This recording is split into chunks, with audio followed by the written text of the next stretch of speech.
আপনি এত কাঁদছেন কেন? আপনি উঠে বলুন, বলেন আপনি কি বলতে চান।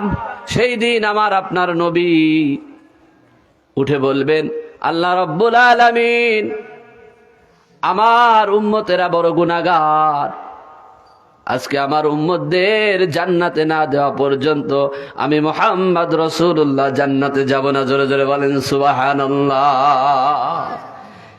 তাহলে মুসলমানদের নেতা এমন নেতা, যাকে দুনিয়ায় যদি নেতা হিসাবে আমরা মানতে পারি, পরকালে সেই নবীকে নেতা হিসাবে কাছে পাওয়া যাবে। কথা বলেন ঠিক না বেঠিক? যেই মুহূর্তে আমরা আজকে যেই সমস্ত নেতাদের পিছনে দৌড়াই, যাদের পিছনে ঘুরি, যাদের পিছনে সময় নষ্ট করি, এই সমস্ত নেতারা সেই দিন আমাদেরকে দেখে পালিয়ে যাবে।